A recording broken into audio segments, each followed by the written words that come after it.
குருபக்தி சுவாமி கமலாத்மநந்தர். முகலாய மன்னன் அவுரங்கசீப் பிற மதத்தை சேர்ந்தவர்களை ஈவி இரக்கமின்றி கொடுமைப்படுத்தி வந்தான்.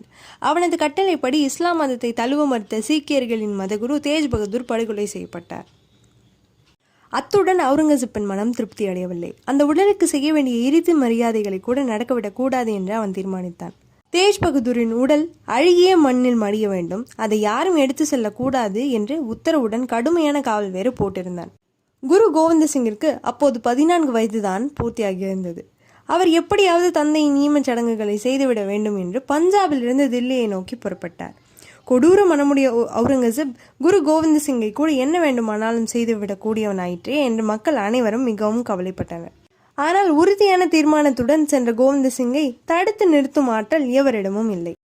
ஆனால் அவர் தில்லி மாநகரை அடைவதற்கு பல மைல் தூரத்திலேயே சீக்கிய மதத்தைச் சேர்ந்த ஒரு குதிரைக்காரன் அவன் மகனும் கோவிந்த சிங்கை கண்டனர்.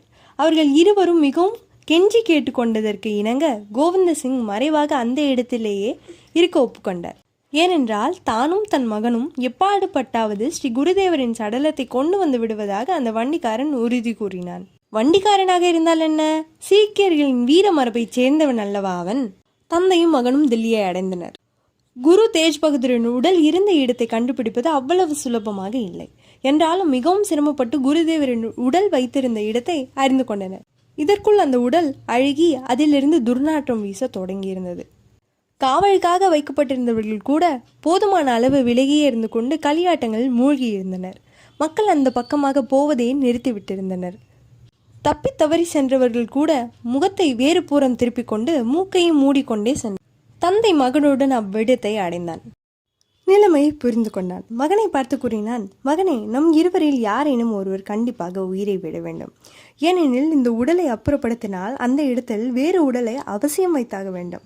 இல்லாவிட்டால் உடல் அப்புறப்படுத்தப்பட்டது அனைவருக்கும் தெரிந்துவிடும். சீக்கியர்களுக்கு ஒரே ஆதரவாக விளங்கும் குரு கோவிந்த சிங்கை அவுரங்கசீப் தீர்த்து கட்டி விடுவான். நீயோ இளைஞன், உடலில் உனக்கு நல்ல வலிமையும் இருக்கிறது. எனவே குருதேவரின் உடலை நீயே எடுத்துச் செல், நான் இறந்து விடுகிறேன். மகன் அதற்கு ஏதாவது பதில் கூறுவதற்குள்ளாகவே தந்தை தன் கையில் இருந்த வாளால் தன்னை மாய்த்து கொண்டான். மகன் தந்தையின் உடலை போர்த்தி குரு தேஜ் பகதூரின் உடல் இருந்த இடத்தில் வைத்தான். தேஜ் பகதூரின் உடலை சுமந்து கொண்டு எவ்வித இடையூறுமின்றி குரு கோவிந்த சிங்கிடம் வந்து சேர்ந்தான்.